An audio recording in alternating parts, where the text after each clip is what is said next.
चलें जी, बिस्मिल्लाहिर्रहमानिर्रहीम। This is the fourth class आज की हमारी। ये फोर्थ क्लास है पेपर 3 की। तो बेटा मैं यहाँ पे कहना ही चाह रहा था, दिमाग में एक बार फिर आपको बिठाना चाह रहा था कि फाइल ऑर्गेनाइजेशन में रैंडम ऑर्गेनाइजेशन ये होती है कि बहुत बड़ी कंप्यूटर में भी हमेशा बहुत बड़ी होती है। अगर आप पूरी जीपी को दे लिया हो ना एज अ प्रोसेसर के तौर पे, समझ लो प्रोसेसिंग करके देखा है और उसको लाखों करोड़ों जो बॉक्सेस बने हुए सामने नजर आ रहे हैं। 8 GB 16 GB रैम, इसके अंदर डेटा वो ऑर्गेनाइज कर सकता है डिफरेंट तरह से।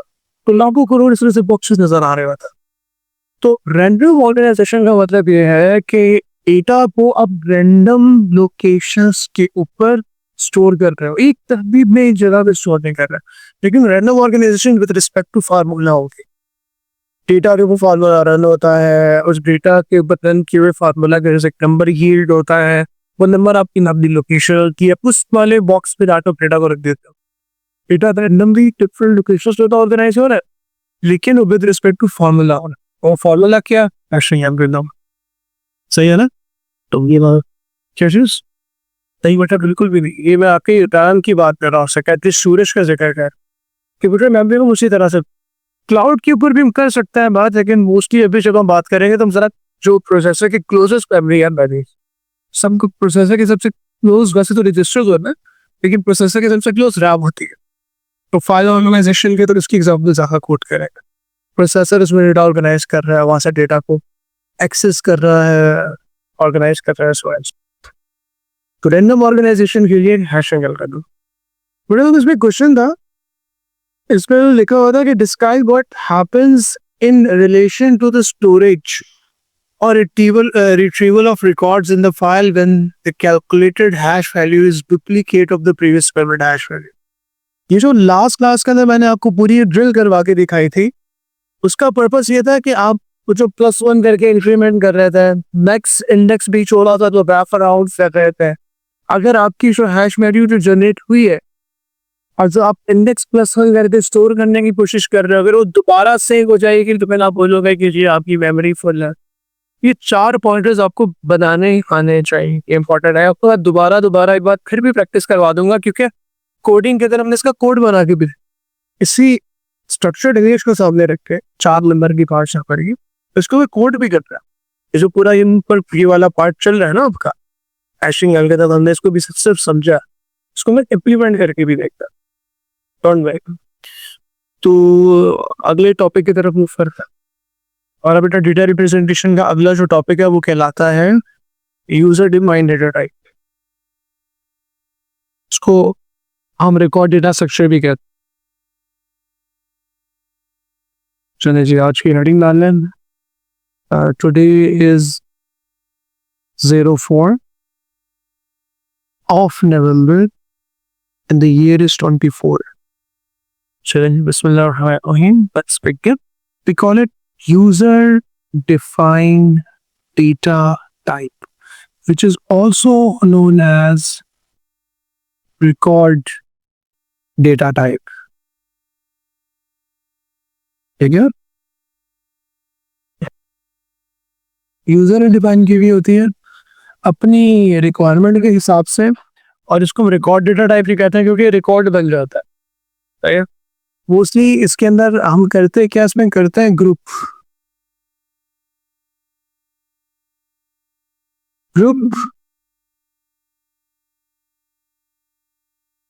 different data type elements together to enhance the developer understanding and experience।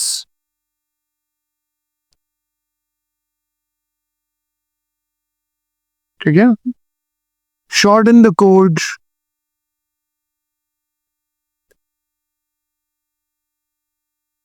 ठीक है, जिसको हम कहते हैं defined user data type.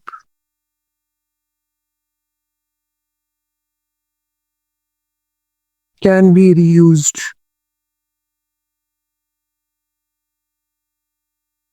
Last but not the least, organize the data.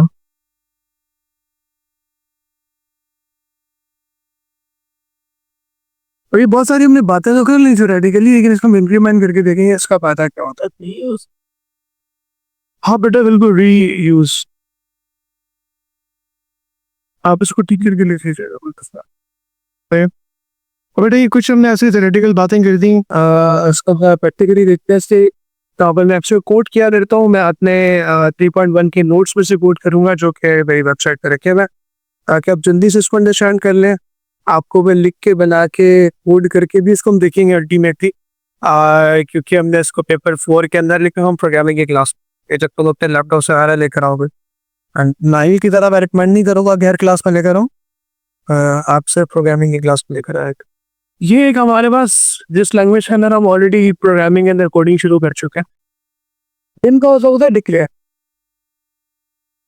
यहाँ पे मैं कुछ हेल्पिंग आपको इस तरह से कर देता हूँ। देखो यार, जब डिक्लेयर करते हो ना तुम किसी एक वेरिएबल को, तो वो अपने पास इस तरह से सिंगल कंटेनर बना रहा होता।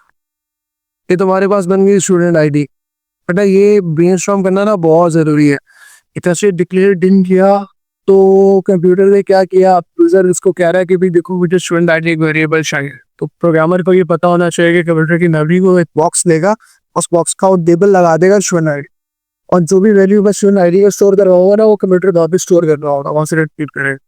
चलिए, स्टूडेंट आईडी का बॉक्स बन जाएगा, स्टूडेंट नेम का बॉक्स बन जाएगा। इसको थोड़ा सा यहाँ यूं करके लिख देता है, इसका स्टोरेज बन जाएगा, एक इसका स्टोरेज बन जाएगा, एक इसका स्टोरेज बन जाएगा। ठीक है, उसमें क्या बुराई है, आपने कर लिया, कोई मसला नहीं है। हमने प्रॉम्प्ट करके यूजर का आईडी इनपुट ले लिया, उसका नेम इनपुट ले लिया, उसकी डेट ऑफ बर्थ इनपुट ले ली, स्टोर करवा ली, या फिर इसके अंदर बच्चे का नाम स्टोर हो गया है, उसका सॉरी आईडी होगा उसका। ठीक है, आईडी हमने इनपुट कर दिया, बच्चे का हमने नाम लिख दिया, और उसकी हमने जो है वो डेट ऑफ बर्थ लिख दी। फॉर एग्जाम्पल आइए, छोटा सा बच्चा है भाई, तो अब प्रॉब्लम ये है, ठीक है, प्रॉम्प्ट करके नाइजल उसकी डेट ऑफ बर्थ अपने उसकी आईडी 12 इनपुट कर ली, एक नया रिकॉर्ड क्रिएट हो गया कि 12 is the roll number, Nigel is the name, this is the date of birth. कह रहा है कि जी आपके पास 2400 स्टूडेंट है, तो क्या आप 2400 वेरिएबल्स बॉक्सेस क्रिएट करवाओगे? तो इस तरह से करवाओगे को अलग अलग क्रिएट हो, student ID 1, student DOP 1, IB 2, DOP चाहिए कुछ इसको चाहिए था एक ही दे। अरे वो ऐसे करता कि 3 एरेज डिक्लेयर करवा देता सेपरेट, इस तरह से। मिसाल के तौर पे इसका नाम होता स्टूडेंट आईडी, तो ये हो जाता student ID 1, student ID 2, student ID 3 and so on. ये हो जाता तुम्हारा student name 1, student name 2, student name 3 and so on. ये हो जाता student DOB 1, student DOB 2, student DOB 3 and so on. इस तरह से भी हो सकता था कि हम जो नाइजल है उसको यहाँ पे लिख देते, उसकी जो आईडी है, सॉरी पहले आईडी लिखी हुई है, आईडी यहाँ पर आ जाती, यहाँ पे उसका नाम आ जाता, यहाँ पे उसकी डेट ऑफ बर्थ आ जाती, जो भी आ जाता इस तरह से। सही है, दूसरे बच्चे का यहाँ पे उसका रोल नंबर आ जाता, ठीक है, उसका नाम आ जाता और उसकी डेट ऑफ बर्थ आ जाती, इस तरह से एंड सो ऑन। लेकिन वो चाह रहा है कि इसको और ज्यादा ऑर्गेनाइज करे, अभी भी 3 एरेज डिक्लेयर करनी पड़ रही है सेपरेट आप। तो इसके लिए उसने एक तरीका ये निकाला नाहिम, कि उसने बोला कि भाई आपको देखो 20 इसको हॉसेस, उसने बोला मेरे भाई तुम हर बच्चे का ID name DOB, ID name DO, ID name DOB input ले, हर बच्चे का ही काम धंधा है ना, ग्रुप कर लो इसको, ग्रुप कर लो। तो उससे क्या किया, नीचे जाके इसको ग्रुप कर लिया इस तरह से। उससे बताया एक स्ट्रक्चर, इसको बेटा यूजर डिफाइंड डेटा टाइप, इसको सूडो कोड की जुबान में ना इस तरह से बोलते हैं, इसको बोलेंगे टाइप। ये भी इसको मैं इसकी स्नैपशॉट आपके साथ शेयर कर लूँगा, तो जिस तरह से स्ट्रक्चर लिखा हुआ है हमने विजुअल बेसिक के अंदर, जो कि हमें करना है, अब इसको यूं कर दो, टाइप स्टूडेंट कर दो और ये इसको एंड टाइप कर दो। बेटा ये जो आप टाइप लिख रहे हो ना, ये आपकी यूजर डिफाइंड डेटा टाइप कहलाती है। टाइप लिख दिया ना हमने, ये रिकॉर्ड डेटा सेक्शन कहलाता है। हमने ग्रुप कर दिया, हमने ग्रुप करके उसका नाम रख दिया। हमने बोला हर दफा बच्चा का वो ठीक है आईडी तो हम उसके अंदर टाइप के अंदर डिक्लेयर कर देते हैं, डिक्लेयर कर देते हैं आईडी, ठीक है। सेंटेजर हम डिक्लेयर कर देते हैं, नेम यहाँ पे इस तरह से लिखेंगे कोलन करके, ठीक है, ताकि हमें दोनों चीजों की प्रैक्टिस हो जाए। और यहाँ पे आप डिक्लेयर कर दोगे डेट ऑफ बर्थ, डेट के तौर पर। अच्छा ये तुमने बना दिया यूजर डिफाइंड डेटा, ये तुम्हारा बन गया यूडीटी कह दो, या इसको ये कह दो कि हमारे रिकॉर्ड का नाम है। तो बेटा ये तीनों चीजें जैसे लिखा हुआ भी है, ये आपकी कहलाएंगी फील्ड्स, सही है ना? नहीं हमारे इस रिकॉर्ड जिसका नाम है स्टूडेंट, उसके अंदर 3 फील्ड्स हैं। अच्छा ये स्टूडेंट नहीं बेटा, ये तो स्टूडेंट है, अभी यूजर अभी डेटा टाइप बन चुकी है। तो मैं इसके नीचे इसको देखो, यहाँ पे इसके डिक्लेयर करने के बाद, अगर मैं कुछ इस तरह से लिख दूंगा डिक्लेयर, और मैं लिख दूं यहाँ पे भाई एक्स वाई ज़ेड वेरिएबल ले लो ऐसे ही, और इसको मैं डिक्लेयर कर दूँ स्टूडेंट के तौर पे, ऐसे आप इसको डिक्लेयर करते हो ना स्ट्रिंग के तौर पे, इंटीजर के तौर पे, बूलियन के तौर पे। अब क्योंकि आपने डेटा टाइप डिफाइन कर दी, अब बिल्कुल उसको डेटा टाइप की तरह आप डिक्लेयर, एक्स वाई ज़ेड को मैंने डिक्लेयर कर दिया स्टूडेंट के तौर। होगा ये कि अब ये जो एक्स वाई ज़ेड एक वेरिएबल है, लेकिन अगर ये स्ट्रिंग इंटीजर या बूलियन डिक्लेयर होता तो इसके अंदर होता एक पार्ट। स्टूडेंट के अंदर अपने कितनी फील्ड्स है? 1 2 3। इस वजह से ये तुम्हारा एक्स वाई जी वेरिएबल है ना, इसके अंदर भी 3 फील्ड्स बनेंगी। एक फील्ड का नाम होगा आईडी, एक फील्ड का नाम होगा नेम, और एक फील्ड का नाम होगा डीओवी। क्योंकि ये एक्स वाई जी, ये जो एक्स वाई जी है ना, डिक्लेयर हुआ है तो स्टूडेंट के तौर पर, और स्टूडेंट के अंदर तुम्हारे क्या, स्टूडेंट के अंदर क्या है? आईडी है, इनकेट, एम है, डीओवी। तो ये स्टूडेंट डेटा है, तुम किसी भी वेरिएबल को दोगे ना, उसके अंदर 3 फील्ड्स क्रिएट हो जाएंगी। एबीसी को दो, एक्स वाई जी को दो, जिसको मर्जी। तो यूडीटी हमने डिफाइन की, एक्स वाई जी को थी, एक्स वाई जी के अंदर 3 फील्ड्स बन ली। अच्छा एरेज हमें पता ऑलरेडी क्या होती है। Yes sir. अगर मैं सिंगल एरे डिक्लेयर करूं ऐसे ही, इसका नाम भी थोड़ा नीचे वाली एरे के तौर पे रख लेते हैं। नीचे वाली एरे का उसने क्या नाम रखा है, जल्दी से देखिए, ऊपर कर लेता है सर, न्यू स्टूडेंट्स। यार अगर मैं डिक्लेयर करूं न्यू स्टूडेंट्स, और न्यू स्टूडेंट्स की जो एरे है वो 0 से लेके 400 तक, इसका मतलब कितना डेटा हो गया इसमें? और 401 हो गया ना, 0 से 400, 401 सही है। या इसको यूं करो 2400 फील्ड्स हो गए, इतने एलिमेंट्स हो गया, इतने एलिमेंट हो गए। न्यू स्टूडेंट को अगर मैं 0 से 2400 लिखूं और इसको मैं डेटा टाइप दे दूं, लेट्स सपोज स्ट्रिंग के तौर पे ऐसे, तो आपको पता है कि यार ये एरे इस तरह से क्रिएट होगी। इसके अंदर ये होगा आपका 0, ये हो जाएगा 1, और ये हो जाएगा 2, और ये चलते चलते चलते 2 4 0 0 बॉक्सेस ऐसे होता है ना। और हर एक के अंदर तुम कोई ना कोई स्ट्रिंग वैल्यू स्टोर कर सकते हो। लेकिन अगर इसको मैं स्ट्रिंग के तौर, अभी देखो एरे है, इसको मैं स्ट्रिंग के तौर पे डिक्लेयर ना करो, इसको स्टूडेंट के तौर पे डिक्लेयर कर। स्टूडेंट के अंदर 3 फील्ड्स हैं। अभी एरे है, एरे का जो हर एलिमेंट है ना 0, उसके 3 पार्ट होते हैं। एक कहलाएगा आईडी, एक कहलाएगा नेम, एक कहलाएगा डीओबी।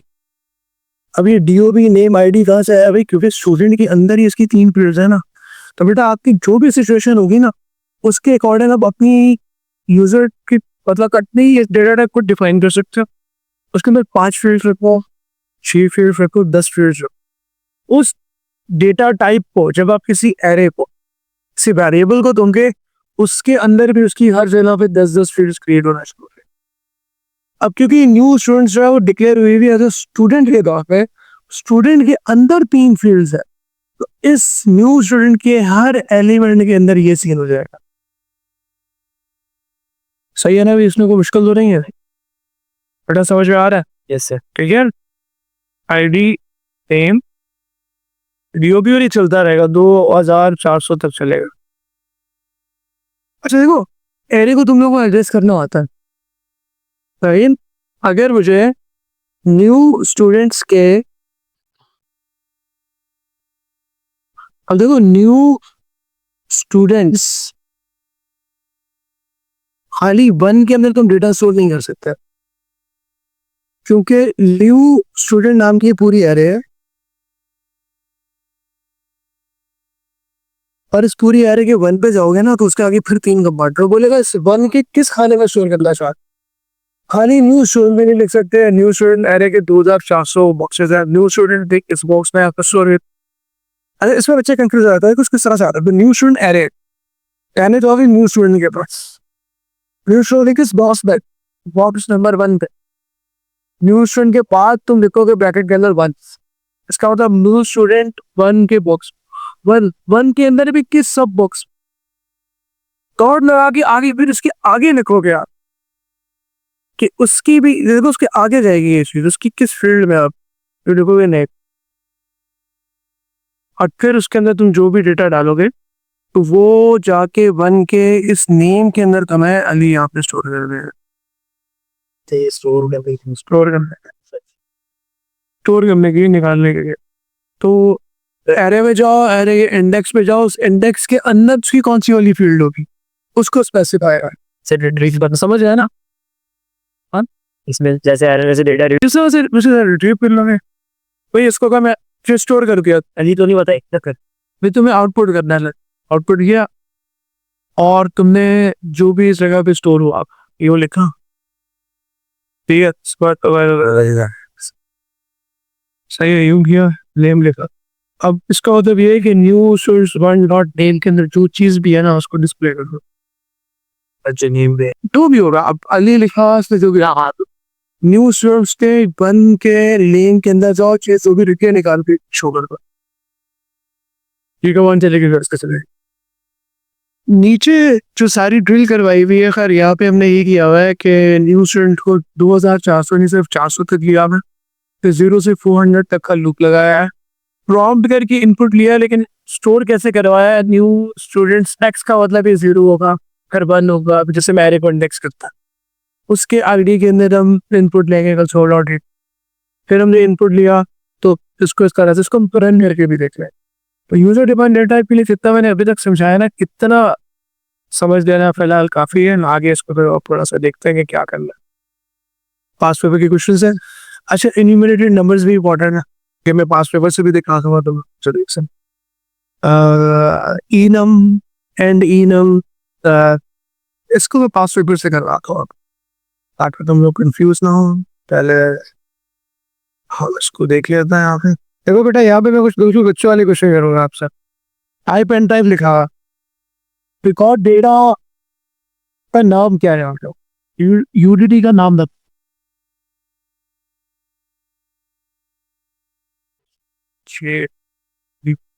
ठीक है, जो बिल्डिंग रजिस्टर है वो डिक्लेयर हुआ है एज अ बिल्डिंग रिकॉर्ड है, तो बिल्डिंग रजिस्टर की कितनी फील्ड्स हो रही हैं? 6 फील्ड्स।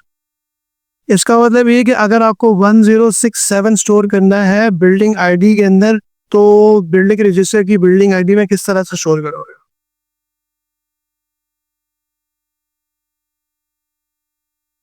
ये वाली चीजें देखो, ये इसको भले तुम्हें आता हो, मैं दोबारा एक बार फिर बताना फिर भी जरूरी समझे बच्चा, यहाँ इसको रिलेट नहीं कर पाता। देखो बिल्डिंग रजिस्टर हम बना रहे हैं, तो आप इसकी वजह इस तरह से प्रैक्टिस कर लिया करो। बिल्डिंग रजिस्टर बना रहे हो तो ये बिल्डिंग रजिस्टर हो गया आपका।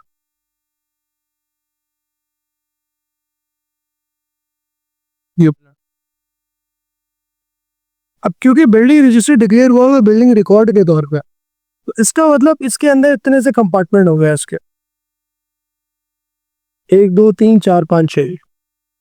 पहले वाले कंपार्टमेंट का नाम क्या होगा? इसका नाम होगा बिल्डिंग आईडी। ठीक है बच्चा, ये रिलेट नहीं कर पाता कि बिल्डिंग रजिस्टर है, उसके अंदर 6 कंपार्टमेंट हो चुके हैं। अगर वो ये कह रहा है कि 1067 आपको स्टोर करना है बिल्डिंग आईडी के अंदर, तो वो कह रहा है कि भाई इस वाले बॉक्स में स्टोर करना है मुझे।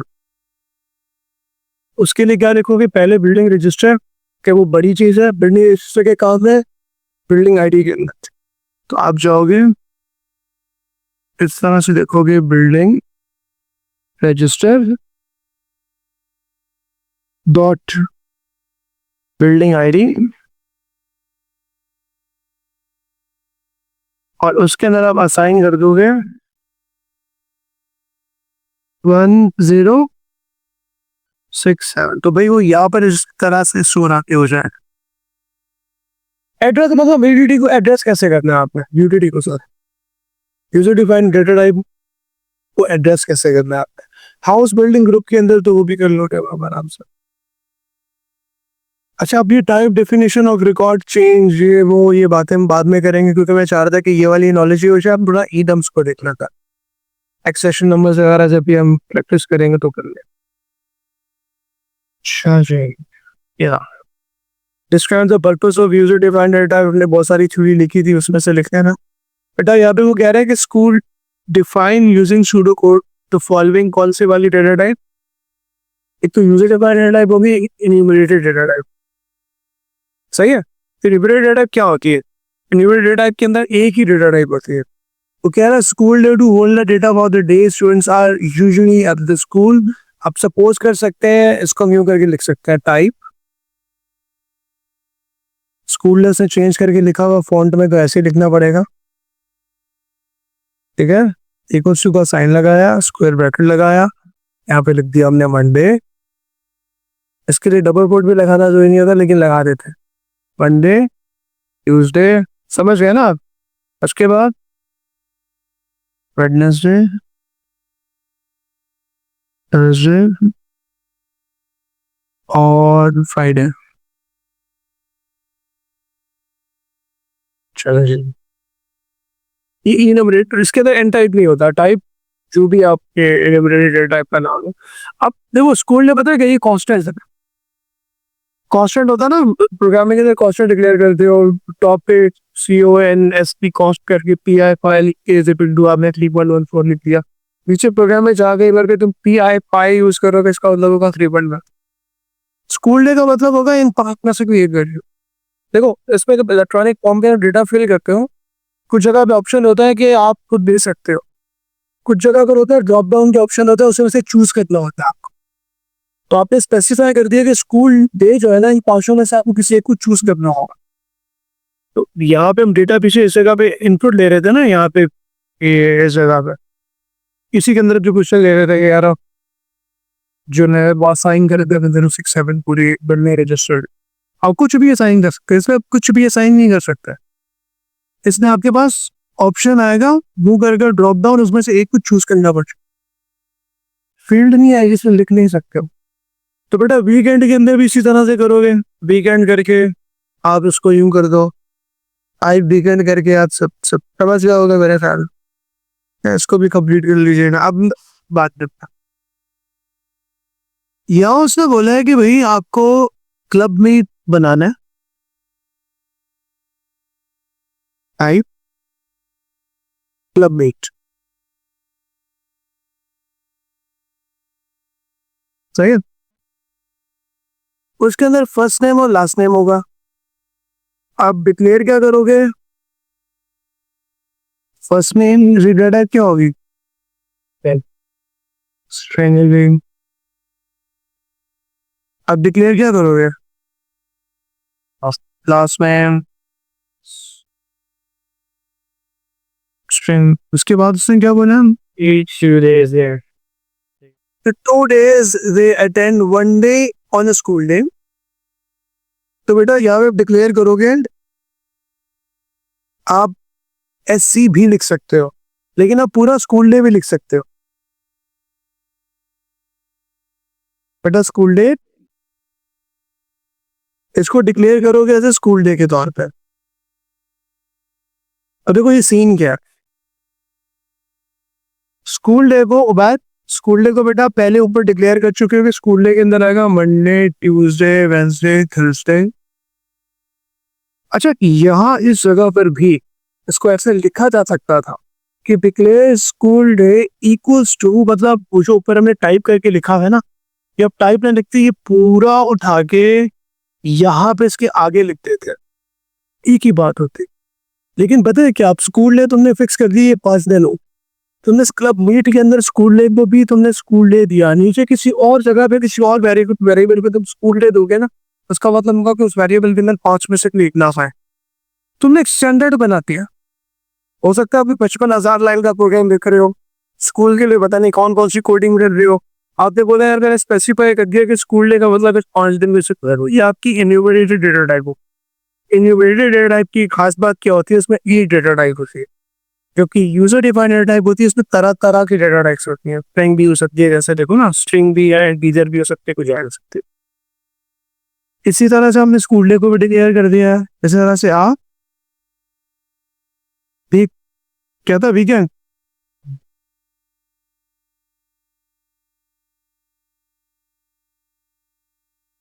ये स्कूल डे मतलब SC भी लिख सकते थे, कुछ भी लिख सकते थे। वीकेंड इसको वीकेंड के तौर पर दिया गया एंड टाइम। तो बेटा ये चीज कहलाती है आपकी यूजर डिफाइंड डेटा टाइप। इसके अंदर अभी हमारी प्यास बिल्कुल भी नहीं बुझी, क्योंकि यूजर डिफाइंड डेटा टाइप आपकी पेपर 4 में बार बार आएगी। User defined data type use करते हुए तुम ADTs बनाओगे, abstract data type, stack, queue, link list बनाओगे। User defined data type use करते हुए हम फाइलिंग की क्वेश्चंस करें, ठीक है। तो ये बार बार इसके क्रॉस रेफरेंसेस आएंगे, प्रोग्रामिंग में, कोडिंग में डॉट लगा के वैल्यू डालना हमारी प्रैक्टिस होती रहनी चाहिए। लेकिन चैप्टर 13 के अंदर डेटा रिप्रेजेंटेशन के अंदर भी इस तरह के क्वेश्चन आता है, इस तरह के आते हैं, और जो तुम्हें वो दिखा रहा था बिल्डिंग रजिस्टर वाले क्वेश्चन आते हैं वगैरह।